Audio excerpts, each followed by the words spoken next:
Imagine if you have your vision as the car with the right team. Imagine how quick that vision will come into the footsteps. Something that was taking 5 years takes 3 months. This morning is all about leadership and influence.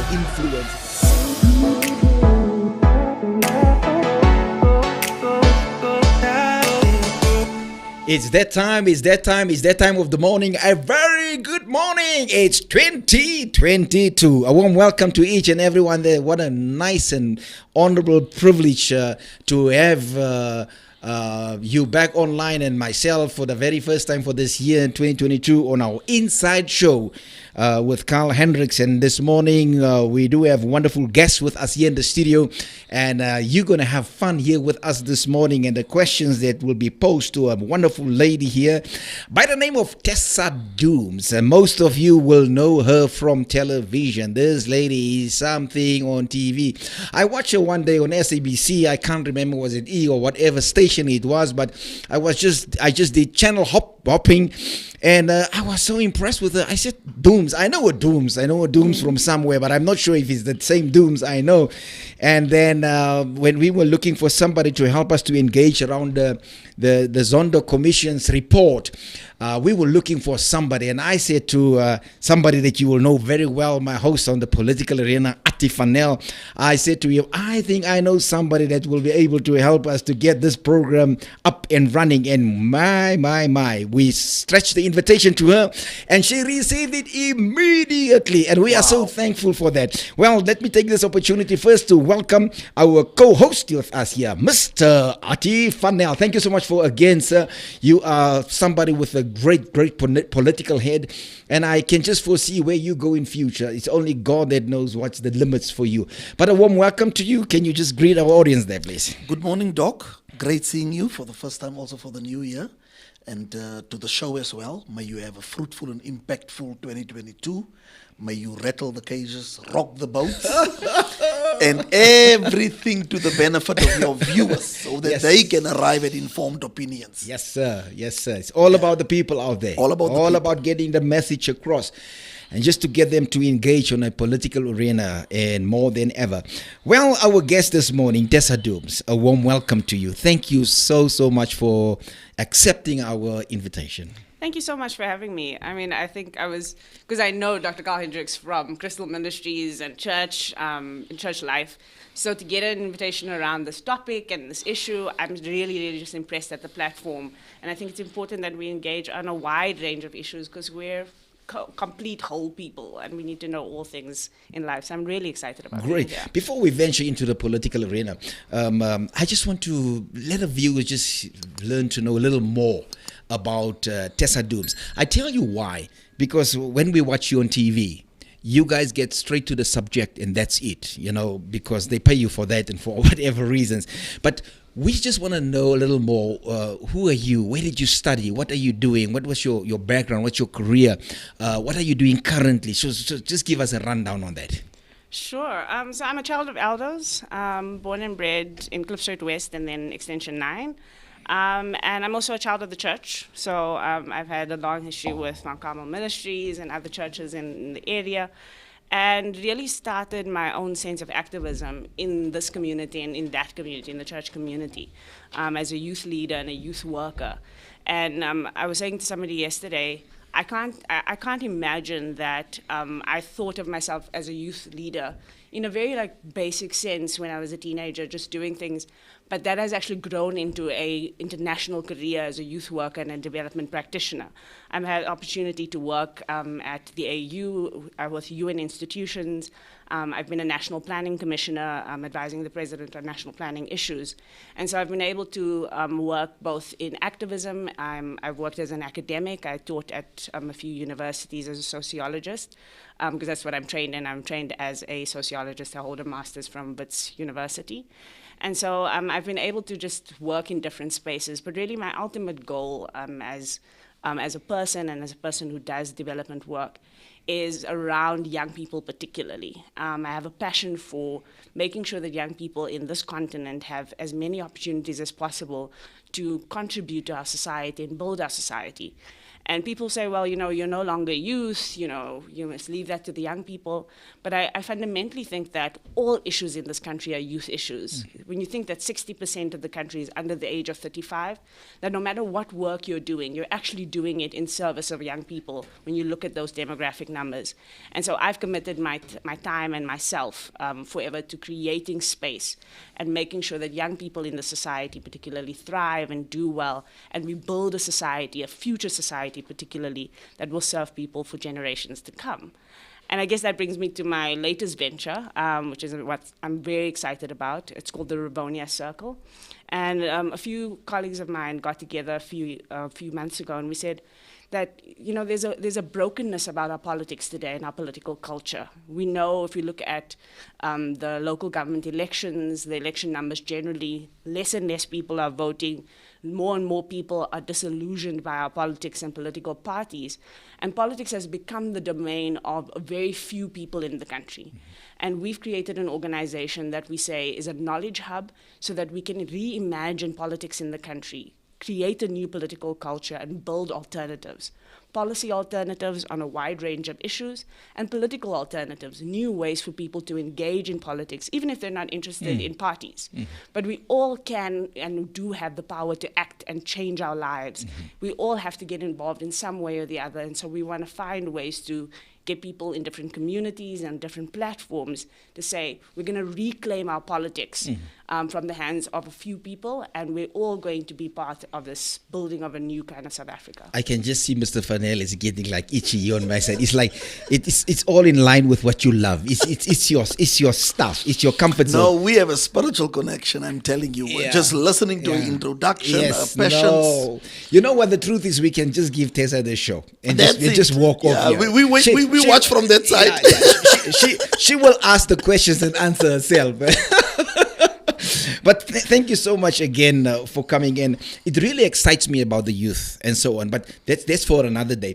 Tessa, I don't know about you, but we're so comfortable with you, and this station is a station that serves the community. We don't make a dime, as the Americans will say, from this show. As a matter of fact, we just give and give and give towards the show. And the idea is just to bring a form of awareness. I don't want to put you in a corner, but you know what? It will be so great to get you as part of our team. Just to get the message out there and just work with us and run with us. What do you think of that? I am open to having that conversation. Part of RC is that we want to partner with people, and we want to partner with different platforms. So I'm really open to the idea of giving of ourselves and giving of our resources, our networks, our connections, so that we bring, those national conversations that are happening. We need to bring them into communities. People need to feel like they can connect with, especially people they need to be able to hold accountable. The mayor and the premier and all of those people, we need to actually have ways that we can do that. So I'm happy if we can find ways to do that. Let's do it. We need a chat around it. Well, this morning, the Zondo versus Sisulu standoff. That's the idea of this morning. And the whole situation about the Zondo Commission and the report that was handed over to the president not long ago. There's 3 volumes. I don't know what's in that exactly in 2 and 3. We've got kind of an idea what's in 1. And that's what we'd love to unpack this morning. There's a lot of questions out there. So if you look at the retired judge, Yakub, I hope I pronounce his name correctly, called Minister Sisulu's article, Publicity Seeking for Political Reasons. While Bishop Clyde Romelane were on the SABC as an interview, and he called it a contribution to important discourse. So between those two opposite ends, Tessa, what were your personal experience when you read the minister's article? The minister's article is, for me, more important about what it represents in our political landscape today than the content of the article itself. I found the content of the article cumbersome. It was very convoluted, and it was about a tax here and the constitution there. But there were a few things that stood out for me from that intervention and what's happened from it. Is that the minister is somebody who has been in this government for more than 20 years. And so to come out as somebody who was sworn to enact the Constitution, that's what ministers swear to do. Many times over, she's raised her hand and she's done that. To come out at this point and say that the Constitution and its keepers are defunct, and that's the reason why South Africa hasn't progressed, is politically dishonest. Because as somebody who's in the executive, somebody who's in government, and whose job it's been to actually be the custodian of this Constitution and do something about it, where is her own accountability? That's the first question I asked myself. And it speaks to a culture in our country of a lack of accountability. And I usually say that we think about accountability only when things are going wrong. But we actually need to think about the word accountability is about the ability to account for everything you do. Exactly. And we don't actually have that in our politics. Our ministers, our presidents, our public officials, they don't get asked to account enough to tell us where they're at, what their plans are, why things are not working. So it becomes easy for somebody to say, you know, it's not my fault. I've been in the highest offices in the land, in the highest rooms, in the most powerful places, but it's not my fault that water and sanitation and housing is not being delivered, even though I was the minister of both of those things. It's somehow the fault of the Constitution. There has to be a different sense of accountability in the country where people are told to take responsibility for their role that they play.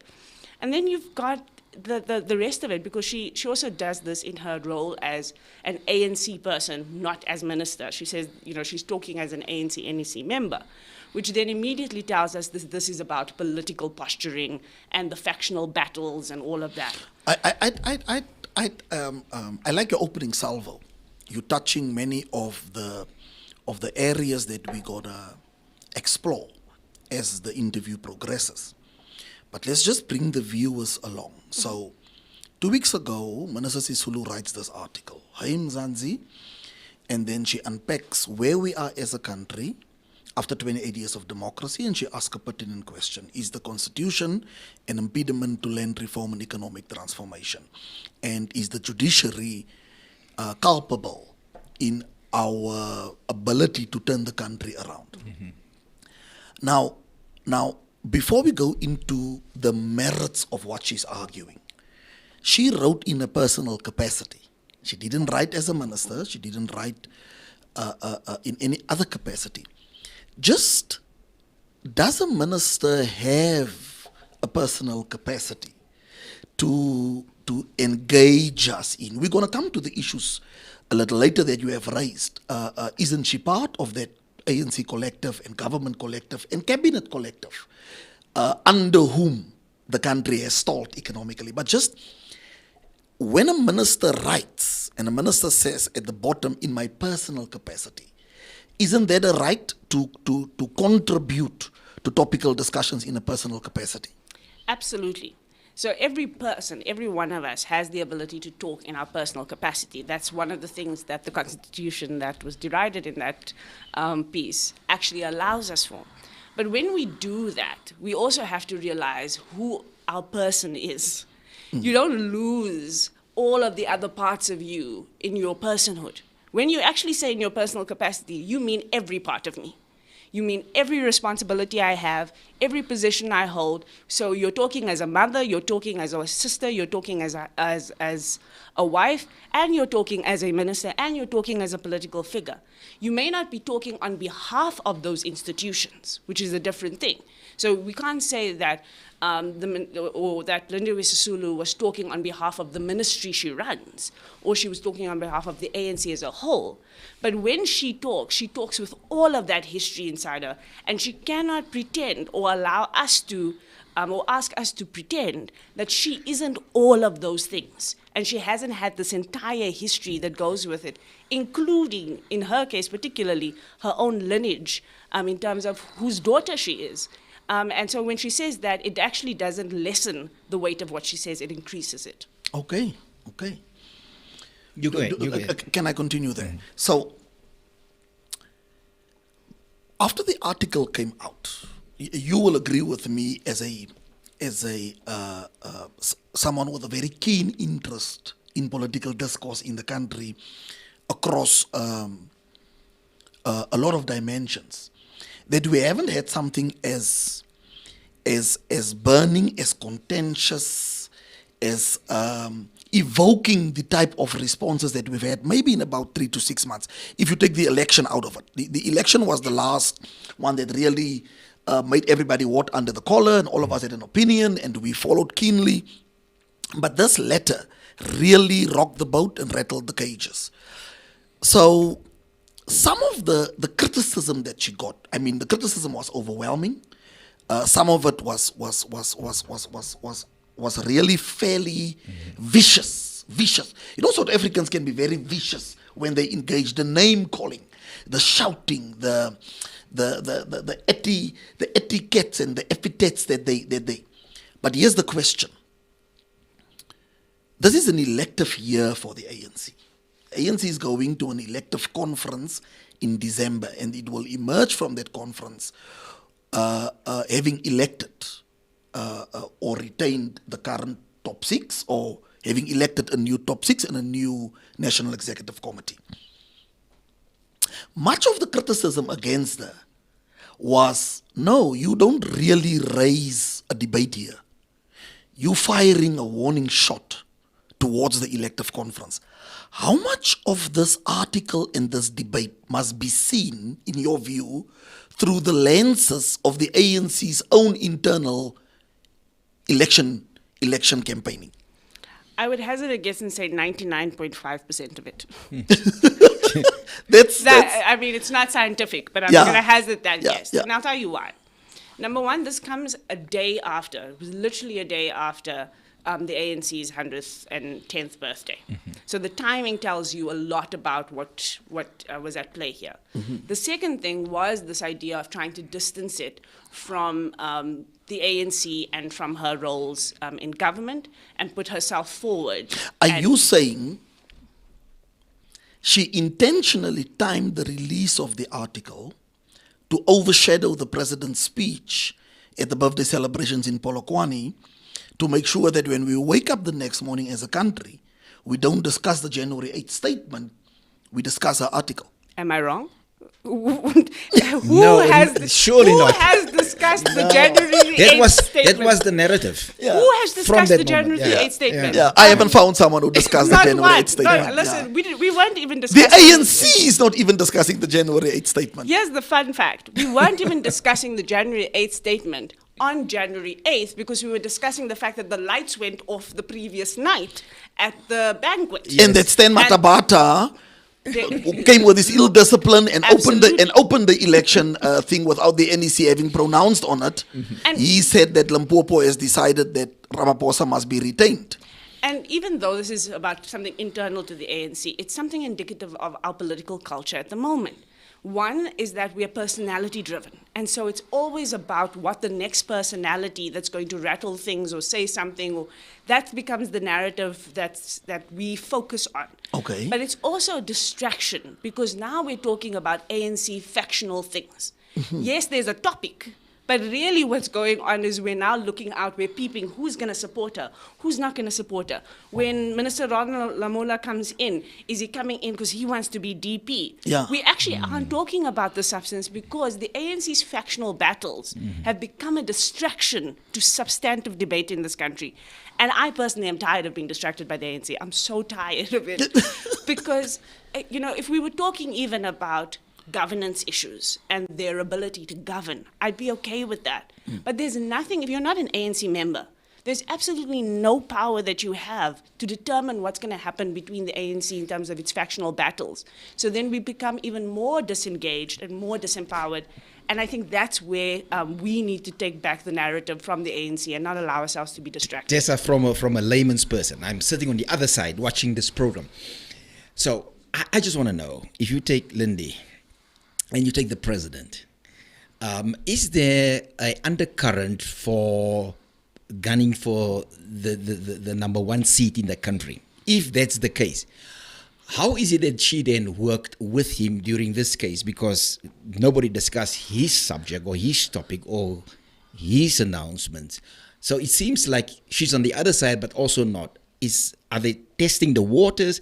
Just fill us in through your lenses. What do you think what's busy happening here? In politics, there are no permanent friends and no permanent enemies. Yeah, no, that's the truth. It's an old adage, but it's absolutely true. And so people do what's most expedient, what works best for them at the time. So Ramaphosa's sixth administration is a very good example of what the ANC calls the balance of forces. So you bring in enough people who support you and enough people who don't support you, so that the people who don't support you still have skin in your game. They still have some level to which they need to make your administration work, because they're now in some ways party to it. So when you look at cabinet, or you look at the NEC, or you look at even the different opposition parties, when you look at them standing side by side, never assume that you know who's friends and who's enemies at any given time. Politicians often posture to see what's going to be the best way to go forward and the best way to connect with X politician or Y politician at this given moment. So yes, it's possible for them to be sitting across from each other and working with each other, but also to contest. What we would like it to be is a contesting of ideas, not just a contesting of who's got the biggest support base, or who can shout the loudest, or who can get the most airtime. But what we're looking for is contesting of substantive debate. And when the president came this week and he wrote a letter to the country, his Monday letter, his first one for the year, and then made it about respecting the Constitution, I said, I'm not going to read this letter. It's not for me. This is a letter for Lindiwe Sisulu, and you're going to see her at the cabinet meeting. Now you're saying it to me, as opposed to just sending a WhatsApp to her, you know? So we mustn't become proxies in politicians' wars. We must be able to see when this is not about substantive debate that has got anything to do with us, and allow the politicians to fight on their own terms, and we must hold them accountable for the things that matter to us. Now, your answer lays the foundation, and thank you for that question, for my next question to you. But before we do that, for the purposes of the viewers, we first want to quickly play a clip of Minister Ronald Lamola, the Minister of Justice and Constitutional Development, and in fact Correctional Services, under the new portfolio. I want to ask you a question, but I first want us to see the clip, because I wanna connect to this. Let me call it fluidity of loyalties that you just pointed out. Sure. Section 25 of the Constitution is an impediment to land expropriation without compensation.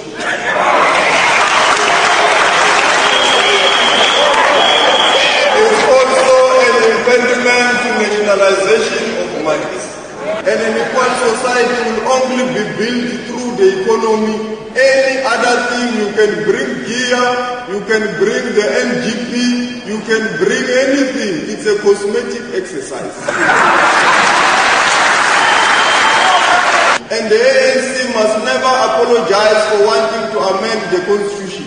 We brought the Constitution to South Africa, and when the time to amend has arrived, we must not apologize to anybody. We must not just be happy to be celebrated all over the world that we are having a progressive constitution when majority of our South Africans are living in squatter all over the country. We have been to Zimbabwe. The indigenous people of Zimbabwe are running the economy. When we meet a mine manager in Zimbabwe... Here the minister is still in the ANC Youth League, but he's never left the ANC. He has been elevated within the ANC. So as an ANC Youth League member, under rows and rows of applause, he says Section 25 of the Constitution is an impediment to land reform. Then he says the ANC must never apologize for wanting to change the Constitution, because the ANC cannot do the economic transformation work that it can do while there is this Constitution. Now he is the Minister of Constitutional Development and Justice. Now, he writes back to Minister Sisulu to critique the letter that she wrote. Now, my first question to you is, what do you make of the fact that two cabinet colleagues, both serving at the pleasure of the president, that the colleague cannot wait for the cabinet meeting on Wednesday to engage his colleague about his differences, about in his, I mean, it is quite unprecedented for one minister to write to another minister publicly to say, I disagree about 1, 2, 3, 4, 5. It's my first question. Secondly, this is the exact point that you made earlier on, that not just Are there no permanent friends and enemies for politicians? But there's no permanent position, it would seem, no permanent ideology. What do you make of this about turn for the man who penned now the letter to the minister to say, you will leave the constitution alone? There's nothing wrong with Section 25 in relation to land reform. Shoot at will, fire at will. So the first thing about speaking to each other, in principle, again, I think people can view or air their views in public regardless of where they stand in society or not. And in a perfect South Africa, in a perfect democratic South Africa, we would actually have substantive debates on things, even where ministers differ, and you see their different views coming out and coming through. When they're writing to each other, it's a slightly different thing, because they both could have different views on something and speak to us as the public about it and engage. Their choice to speak to each other directly, that is about political posturing. That is about playing, brinkmanship and showmanship. And that's why I'm saying I'm not interested in that. But if you're going to say, okay, So you didn't buy it. You didn't buy it. No. This is Ronald Lamola, in your view, thinking that if he does this, he can score some brownie points with the president. Or with someone. I mean, Or with someone, or with some faction. with some faction, with some constituents. I mean, it's anyone's guess at this point. But the point is that is politics. That's not substantive debate. And I'm okay with substantive debate. If two people disagree and they fundamentally want to give society different ways to engage on something, and they happen to be in the same cabinet, that's great for transparency, because now we're getting to see what the substantive debate in a cabinet meeting is, which we won't necessarily get, If you have a strong presidential leadership and a cabinet that holds strongly together, usually you'll have one spokesperson that speaks about government's positions on behalf of cabinet. But in a case where there are different views, I don't think that that's problematic for us to see, okay, this is where the debate is in cabinet. But when you start talking to each other, I know that this is not just about the content. And it distracts from it. On the second point, and I think it links both to the conversation they're trying to have with each other and this idea of pivoting, or as people say in the EFF critiques, flip-flopping, as it were. So a few things. And Ronald Lamola is one of the brightest people in our political space, especially when it comes to the law. He's got a master's in law. He understands the law very well.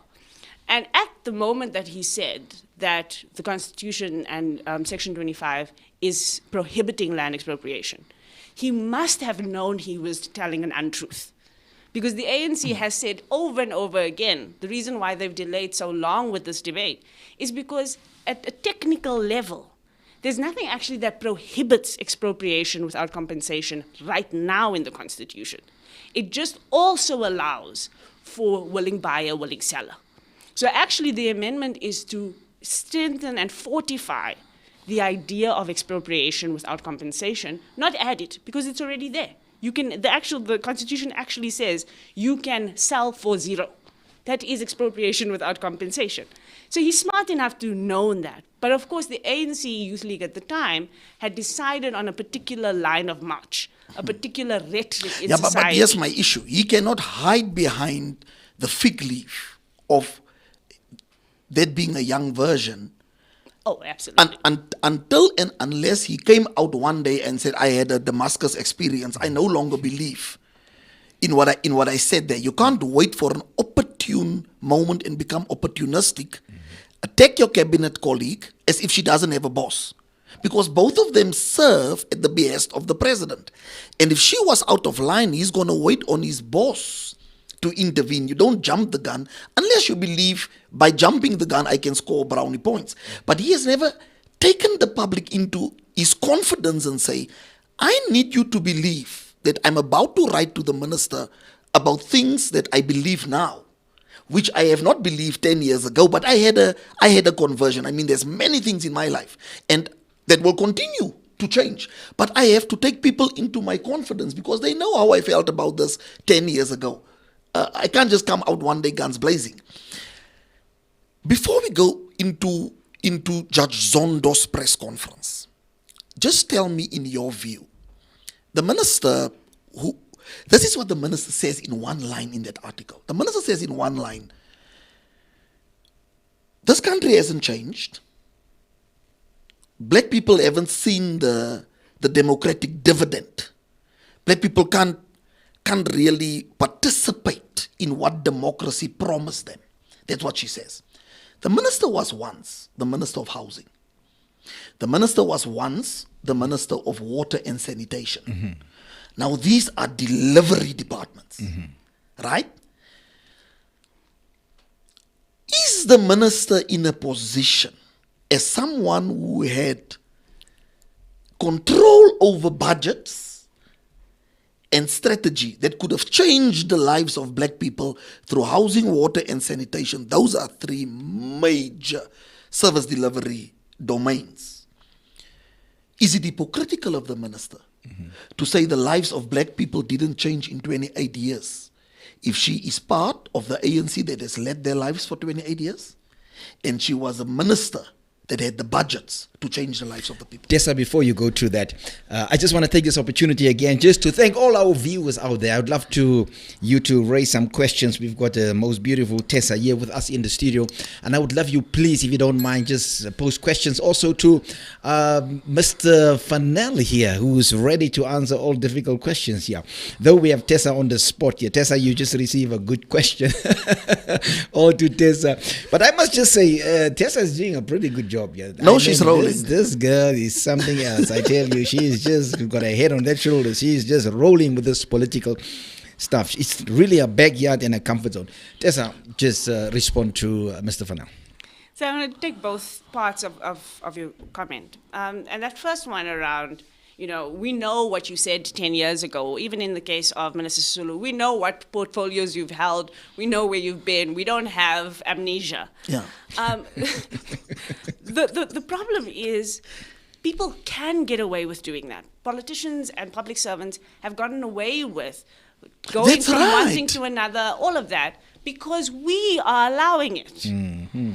That's the truth is that no one has sat Minister Lamola down and said, but my guy, here is documented evidence of you saying one thing and now you're saying another.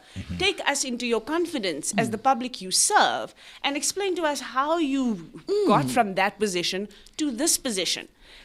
Somebody has made comments. Lukhona Mnguni, he's a political analyst as well, and has made comments over the last few years about the Ramaphosa presidency and the fact that the president feels very comfortable pronouncing things to the public and then never taking questions. Yes, yes. And the last time he took questions... In fact, this is a memo president. Yeah. He could have just put it in a memo. I mean, even all the COVID family meetings are announcement style. It's announcement style, yeah. So you could have just put out a press statement. And really, it doesn't have to be that way. And we've seen governments around the world where presidents walk into a room and actually spend a substantial amount of time, an hour or two, engaging in question and answer.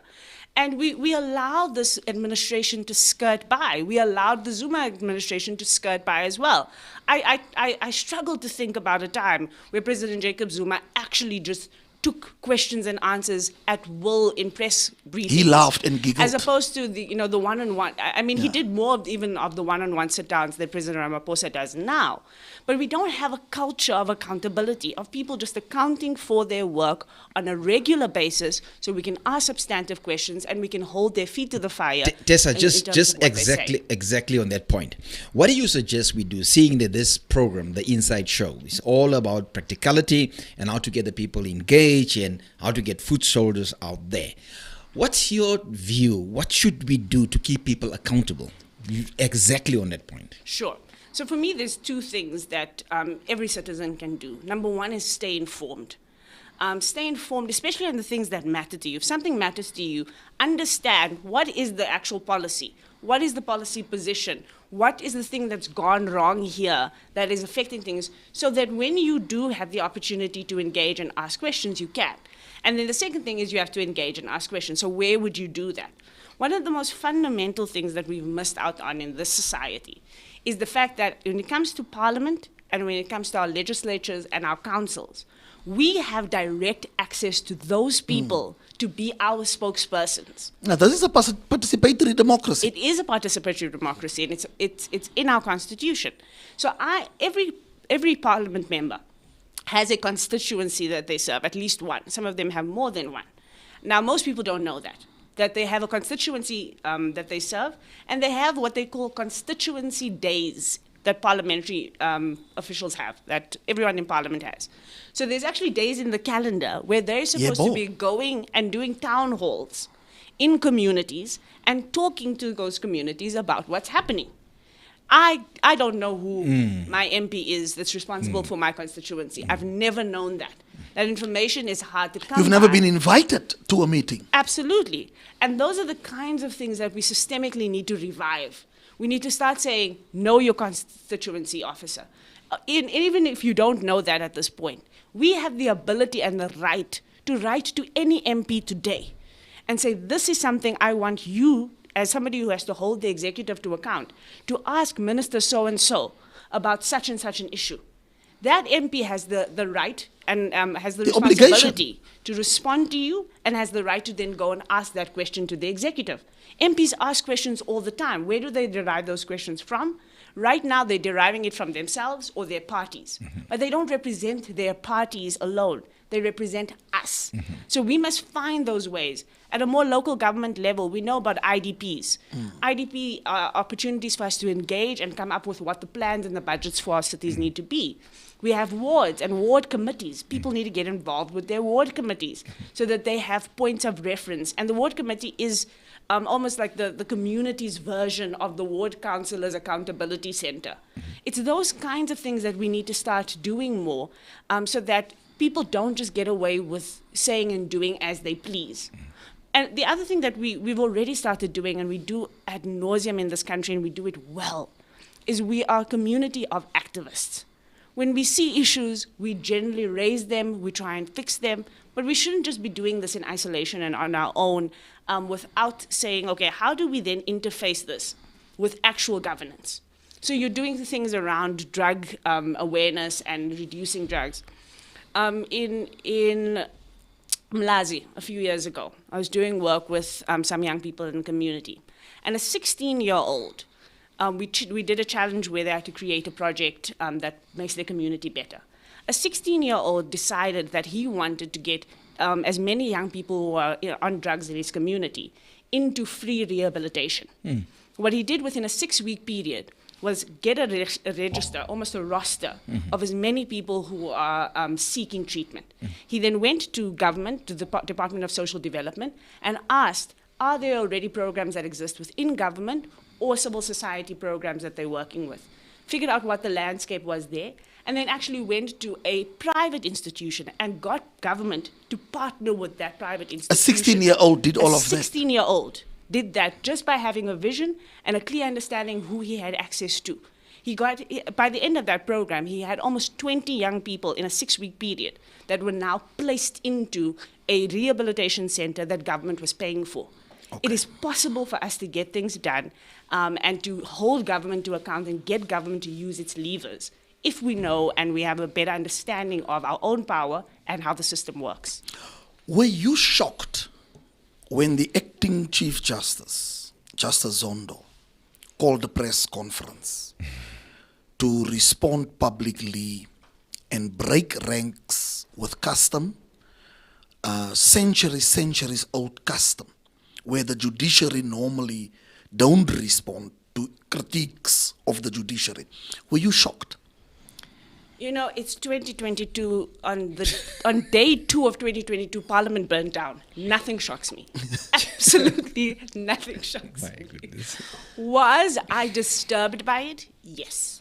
Not because I don't think that as the head of the judiciary, and he's the acting head of the judiciary right now, that there isn't a place for him to be able to say, you know, there's something that has gone amiss in the way that somebody's engaging with the judiciary, and the colleagues that I have are under an unwarranted attack, and that was his view. And he can hold that position, and as an independent part of government, an independent part of our system, it is important that he's able to say that. He's able to say that protecting the decorum of our citizenry and the decorum of our institutions is important. Great, that's fine. The problem I had was, who was he responding to? So he's responding to Lindiwe Sisulu in her personal capacity, but now has to conflate it with responding to the state, because Yes. now he says to the president, Mr. Do President, something. do something. No, Yes. And to Parliament. He says to Yeah. Parliament to do something. Now you're conflating things, because now you're talking to them about something she didn't do. She didn't represent them. Yes. She didn't represent their So let's people. take this thing one step. I nearly said deeper. Let's go deeper. So, just for the benefit of the viewers, Minister Sisulu in that article said that some black judges are house Negroes. We all know what a house Negro is. Of course. And then she said some black judges basically assist the constitution to stifle economic transformation. And then the Chief Justice was livid. I mean, you could still see him shiver on that press conference on Thursday afternoon. But here's a curveball I want to throw you. You remember that the IEC went to the Constitutional Court to ask for a postponement of the elections. Mm-hmm. And at the same time, when the IEC was before the Constitutional Court last year, the ANC went to the Electoral Court to ask, if you grant that extension, please reopen registration, because the ANC didn't register, I think, in 90 municipalities. A few weeks later, then, the ANC withdrew their case in the Electoral Court. You will recall that. Mm-hmm. Helen Zille then came out in her position as the DA Federal Executive Chair. She then said the only reason for the ANC to withdraw its case in the Electoral Court must have to do with the fact that they know or been tipped off by the judges in the Constitutional Court that the IEC will actually win the case there, which turned out as a complete fabrication and an outright lie, because the IEC then lost the case before the Constitutional Court. The Constitutional Court says, no, you will have the elections before 1 November, which we did. Helen Zille, federal chair of the DA, tells the constitutional judges, you are in cahoots with the ANC. Mm-hmm. You have leaked information about the judgment to them. In September, Justice Zondo was already acting as the Chief Justice. Mm-hmm. Why didn't he come out then? Nothing happened. When it was a white madam, with a political hat on, exactly, insulting them. There's not even a debate. She said, no, the only reason the ANC withdrew it, because you told them. Mm-hmm. So you are in cahoots, and the country must wake up and smell the coffee. And she actually said, you leaked the information to him, to quote her verbatim. Mm-hmm. The Chief Justice never came out. Is the Chief Justice hypocritical? Mm-hmm. You know, I hold no flag for Helen Zille, so I need to make that disclaimer before I say this. Yeah. But I think there is a difference between critique and insult, right? And I think both Lindiwe Sisulu and Helen Zille had a critique. I think what tipped the scales for the Chief Justice, or the acting Chief Justice in this case, was the insult about House Negroes. Mm-hmm. I think House Negroes is what got him hot under the collar, and why we went straight, do not pass, begin, do not put out a press conference, to a press statement where everybody's, there and live. I think that was overly emotional. I think it gave too much credence because he was angry and because there was a sense of, insult, personal insult to people. And I don't think that's useful. I don't think it deserved that much attention. I don't think it deserved that weight of attention. Did you question his emotional intelligence as the would-be leader of the judiciary? I certainly at least questioned his press team. And just like somebody must say, is this worthy? Does it, get to the point of needing a press conference versus maybe a 2-line statement that says, we find that this conduct is regrettable because of the decorum that it breaks. Because again, on the substance of things, I think you're right. I think the thing that Helen Zille said substantively was as important as substantively saying that the Constitution and the Constitutional Court is prohibiting. And Helen Zille did that with a party political cap.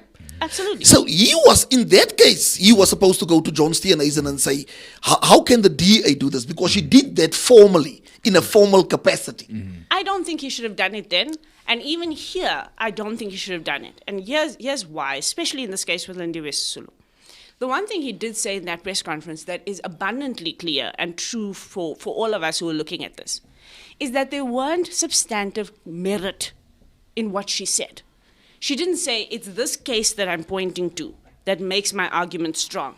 That, this is the way these judges have acted in these ways that makes my argument strong. At least Helen had a specific thing.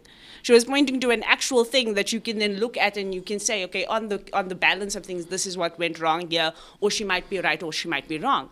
To respond to somebody who's not even making an argument, they're not even showing you where's the evidence. To respond that strongly says you're not responding to the substance here. You are responding either because people's feelings are hurt, or you're responding because the political thing to do in the position you hold right now is to show leadership or strength. I just think that it was misplaced. It didn't add value. It distracted again because we couldn't talk about the substance and the merit because there wasn't substance and merit to talk about. There was accusation, not substance and merit. So just before we move off from the issue of the Chief Justice, straight question. Do you think by calling the press conference he was campaigning for the position of Chief Justice? He was like jumping the gun and using his incumbency unfairly to interview. Just on that, before you answer, it's a connectory type of question. The EFF, on the same day, in this you'll see soon why I connected. On the same day of the celebration of the ANC, they had a rally in KwaZulu-Natal. That's right. Was that deliberate? And my question is, the leader of the EFF stood up for Lindy in a different way based on your question, thinking that the acting Chief Justice are gaining political points. In fact, Malema was explicitly said to Lindiwe, don't be bullied by the Chief Justice. Exactly. Yeah. Exactly. Yeah. So the connection, there's two connections. There's the one and the other one on the same day that they had this event. He also had a big event. Yeah, Can you connect the two? Let me start here at the end there. I've been talking about political culture in this country being broken. Maybe one of the biggest breaks and things that are broken about our political culture is the fact that we have normalized political theater over all else. Everybody's looking to put on a show. And so when the EFF does that and they have this thing on the same day, it's political theater so that they can say, the media is not covering our event. Yeah. We said something more substantive than that thing. We have no regard for the ANC's birthday. It's just a party. Yeah. It was all showboating. No one remembers what Malema said that day. No one, And again, it's theater. It's not substance. It's theater. And I'm telling you, South Africans are tired of it. They're tired of the theatrics. They've seen it all before. It's exhausting. It's disinteresting. And we've got real life issues to deal with. If you say South Africans are tired, how do you think we express that? Because surely for where I sit, I don't see that they're tired of it. Maybe in the household, in the confines of their four walls at home. But in general, how do you think we express that? The tiredness isn't that our eyes don't go and look. It's that it doesn't inspire us to do anything. So we're entertained. Okay. We're entertained. We'll watch for entertainment. We'll laugh. We'll create memes. I spent the majority of last week tweeting memes. And anytime anyone, actually, this is the first time I'm commenting on this publicly. And our comedians flourish. Oh, honestly, this is the first time I'm commenting on this publicly. I've told every media house I refuse to comment on this because I don't want to participate in spectacle. Because this is spectacle. It is not substance. And again, we must start saying to politicians, where's the substance? The spectacle is nice, but where's the substance? Now, connecting it to this, the question about how the Chief Justice sits and his own political point scoring and whether this, again, a spectacle of sorts, coming out, press conference, theater, is him campaigning. If it is, I think it is a bad campaigning strategy. I think it is a terrible campaigning strategy.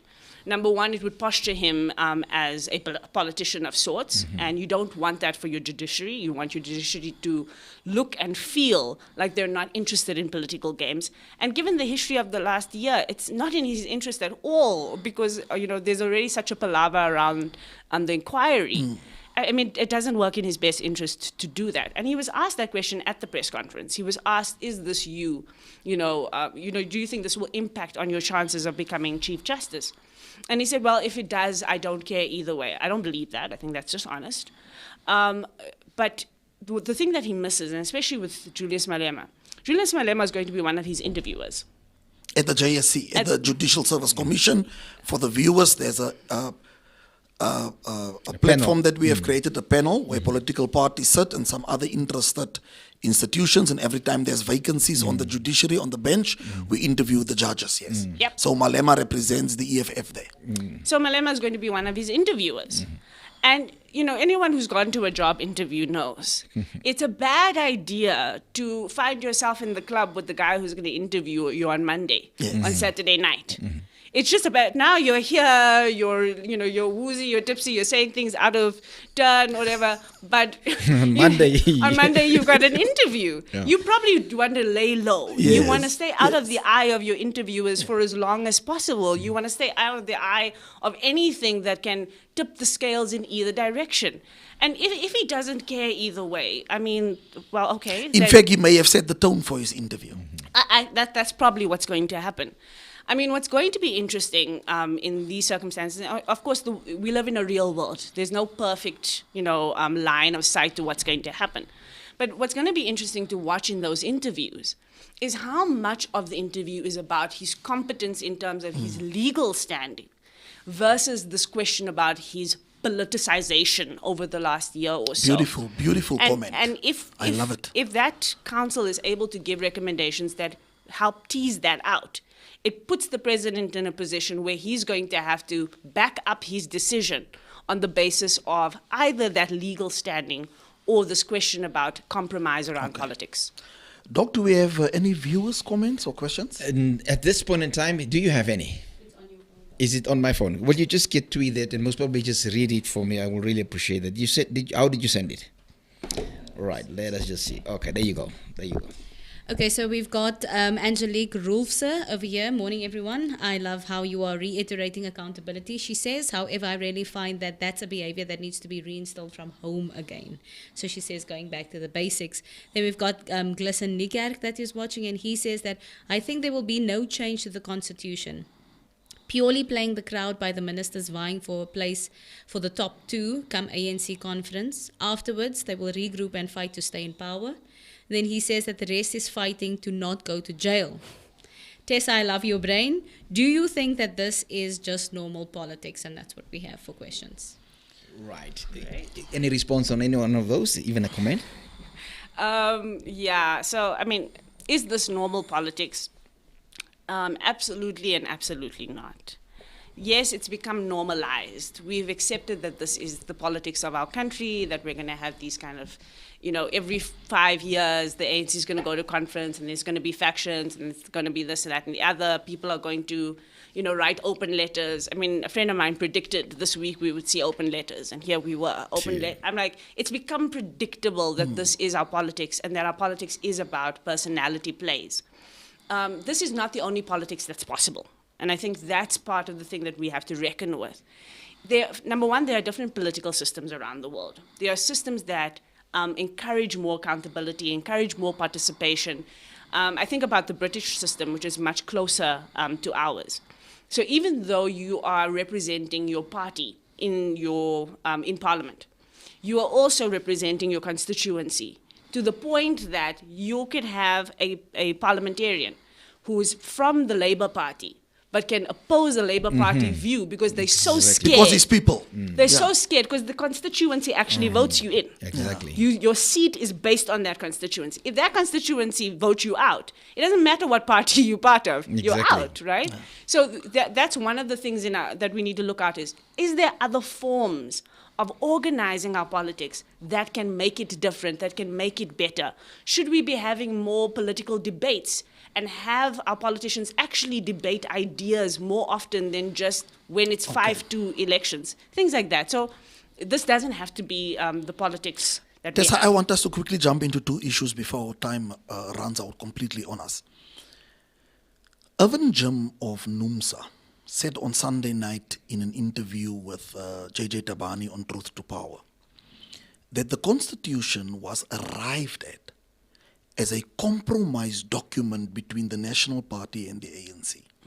It has run its course. In fact, he went one step further. He called the Constitution a bourgeois document. In your view, does the Constitution impede economic transformation?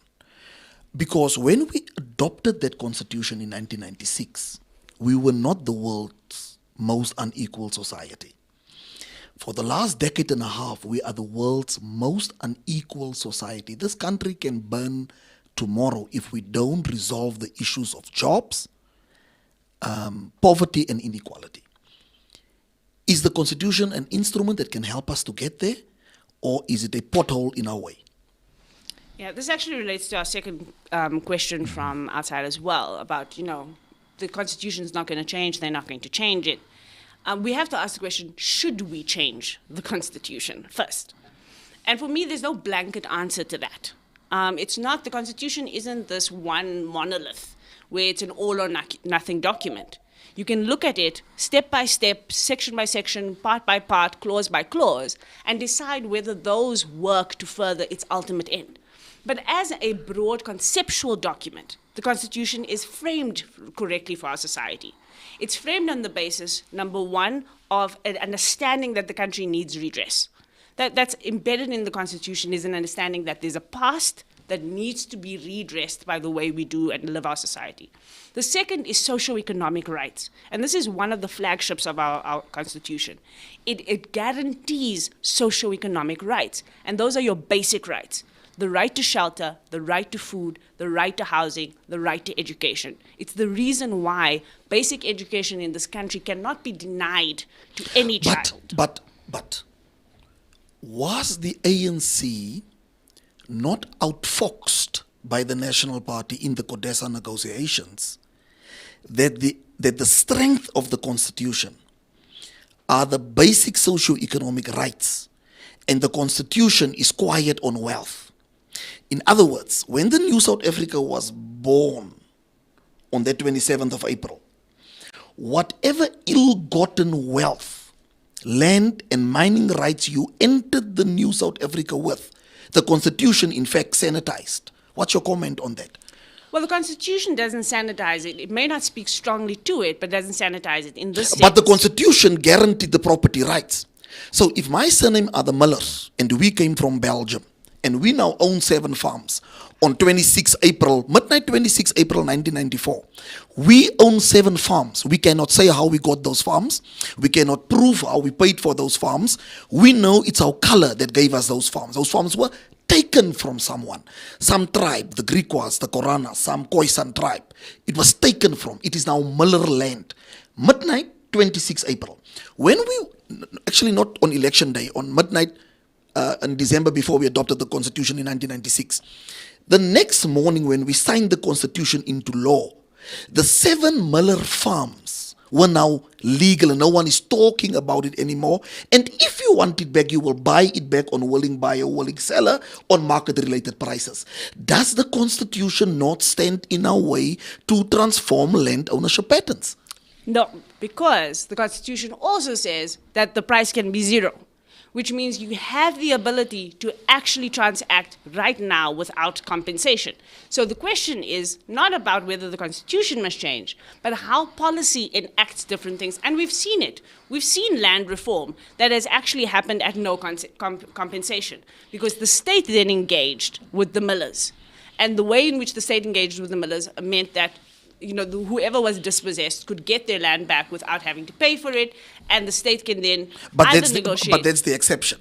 Because we've also seen land reform in Nelspruit, where one white family who have never proven how that land was in their possession for, I think, more than 131 years by the time that it was purchased for 1 billion. 1 billion. Mm-hmm. Despite all the profits they've already made for the 131 years. And they could never prove how they paid for that land and how that land came into their possession legally and morally. Now my question is that the fault of the Constitution, or is that the fault of political will lacking in the people who can enact it, especially if the Constitution gives you the ability to do it for zero. Why have you decided to opt for the market-related prices instead? There's a political will question here. So before we go down the route of changing the Constitution, and there's also a question around that, we have to ask, do people have the political will to do the best with this Constitution that they possibly can? But the second part of the problem here is, you have an ANC that could have changed the Constitution year after year. That's right. After year. Especially after under President Mbeki in 2009, They had the ANC had more than 67% parliamentary majority. Absolutely. Yeah. And so if this ANC really believed I that there was love something love wrong with that this point you make. Constitution, they could change it. And they have changed it. We've had constitutional amendments Yeah, in but this the country. symbolic ones. We've had constitutional amendments. It's not impossible. And actually, there are constitutional amendments that the ANC wouldn't even need to do by themselves. They can lobby other parties on many different issues, especially if it's going to do with breaking the back of inequality, for example. There's a political will issue here, and it doesn't matter how many times you change the Constitution. If you don't have people who are willing to actually implement it, it will come to naught. Tessa, thank you so much. You know, just before we go, I tell you, one of our the viewers here, Glisenik, say he loves your thinking, your mind, brilliant mind. All I'm asking you is simply this. If you look at the trend in Africa, Cape to Cairo, it doesn't matter, and you look at leadership, and you see the direction of the country, are we in danger of following the pattern where leaders don't want to let go, parties they don't want to let go, inner fights, and that turns into guerrilla fights and. If we don't turn the corner, as Mr. Van Nel mentioned earlier, we are really in line for civil war. The July insurrection Yeah. will be a tea party Yes. if we don't resolve Yeah. unemployment and inequality. And the possibility is that it could start within the circles of the ANC with what's happening right there. What's your take on that? We've been there for the last 2 to 3 years already. We have watched, and that's why I said this fixation on the ANC's factional battles that we can do nothing about is really a problem for us. Because one, we are starting to see greater intolerance within political spaces Okay. of different political actors. We are seeing intolerance to democratic processes. We've seen, the July insurrection was in great part about unemployment and inequality and people being agitated. But the reason why they could be agitated is that somebody came and stoked a fire there. So yes, people are ripe and ready actually for chaos. But somebody did strike a match Yeah, there. we need the match. And that match was political. In July, That's that right. match Yeah, was it's political. undisputed. In the last 2 weeks, the first weeks of this year, we have actually been watching things go unexplained that are huge events in our country. Parliament was burnt down. We had an actual attack with a hammer, supposedly, on the Constitutional Court. The president was playing golf. I remember watching a split screen of the president playing golf and the story about somebody hammering the Constitutional Court at the same time. And my only question is this because you don't think this is as big a problem as it is? Or because you recognize that this is about some kind of internal debate and faction that's going on? So Tessa, what should change now if we don't want to follow that pattern? So the first thing is that we need to recognize by 2024 that we have a very strong possibility of the ANC getting below 50%. And we need to start preparing ourselves as a society for that possibility. Life beyond the ANC and what it might look like beyond the ANC being in power is something us as society must get prepared for, because number one, we're either going to have an ANC that rejects outcomes, that tries to manipulate processes, and that then is able to stoke society to follow in And its we lead, now have a clearly politicized IEC under Mashinini. which is a really dangerous place for us to be, and we have to prepare ourselves as a society for what we do in that eventuality. The second thing we need to do, and we're already doing it, is we need to start thinking about what kind of politics and political structures we want to create that doesn't depend on the ANC. And you'll hear that ANC leaders have said in the last few months, I think Mbeki is the most prominent person to have said it, that if the ANC fails, the country fails. we must reject that idea. We must absolutely reject that No, idea. absolutely. And we must make sure that we have a strong enough sense of our own power in politics, that we make the community organizations work. I mean, it was astounding to me in the local government elections that in one of the most broken municipalities in the Eastern Cape, the Makana municipality, Yeah, Grahamstown has been defunct for years now. Water, sanitation Everything. is a It's- disaster in The Grahamstown. sewage is in the street.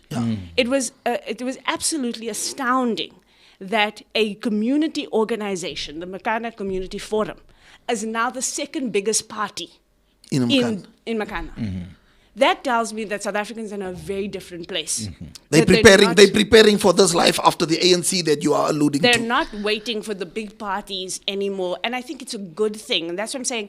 That political activity in different ways, alternative ways of organizing, of engaging, that for me is where our strength lies, because waiting for the implosion and to see what happens is not enough. We must prepare ourselves for whatever eventuality may come.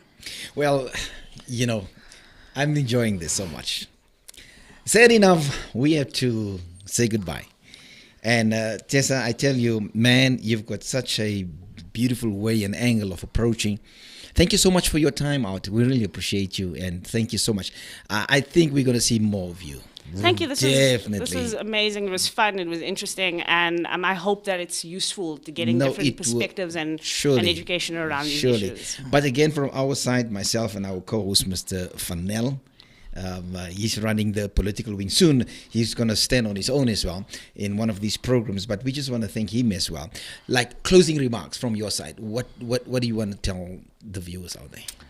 I want to tell everybody that the political is personal. The political is deeply personal. The things you do on your everyday life is all part of politics. Because at the end of the day, politics is only a matter of the power to act. And we should not give over the power to act to other people. We need to remember we still have power to change our own lives, to change our communities, and eventually to change the country. And I'll say this again, as a child from Eldos, I started off my own activism running community projects in Eldos. I now get to take that same ethic and those same ideas, and I get to go to the union buildings with policy. It is absolutely important that we see the link between the things that happen right in our lives, in our communities, and the fact that those ideas can actually influence the bigger picture. And I want everyone to be knowledgeable about that and feel like they can do it. Thank you so much. Mr. Van Nel, closing remarks. I've just marveled for the last hour at how you carry your immense capacity with so much modesty. I mean, you have firstly a natural, brilliant intelligence. And then secondly, you have used that intelligence to build secondary capacity. I mean, your oratorical skills, how much you know, and it just rolls off your tongue, and you carry it as if it is not as profound as it truly is. So I just wanted to compliment you. It was sheer pleasure to engage you, to interrupt you, to throw you with curveballs, to take it up a notch, to take it down a notch. So kudos. I hope there's a lot of young people, and not just young people, even your own peers, who are coming to you for mentorship. I hope you are inundated with people who say, hold my hand, show me the ropes, and may I grow of my association with you. Thank you so much. Could I respond to that just by saying, again, that's the reason why we've set up the kind of platform we have with Rivonia Circle. And so if people do want to engage and they do want to participate in these kinds of ways, to just look up the Rivonia Circle and the work that we're doing on different platforms and get involved. And I'm there exactly for that reason. I'm there to create space for other people to do great work. I suggest you get onto Tessa Dooms' platform. Just find her. You will find her. It's not difficult to find Tessa. Tessa's all over the internet. You'll find her and just drop her a little note there. From me to you, from myself, Mr. Van Nel, to the inside viewers, thank you so much for your beautiful, lovely time out there. It was such great fun and pleasure to be with you. I would love you please to subscribe. And every time when you see that bell, just hit it and you will know exactly what's happening within the spheres of the Inside Show. From me to you, Carl Hendricks and the team, goodbye and take care. All the best. Imagine if you have your vision as the car with the right team. Imagine imagine how quick that vision will come into the footsteps. Something that was taking 5 years, 6, 3 months. This morning is all about leadership and influence.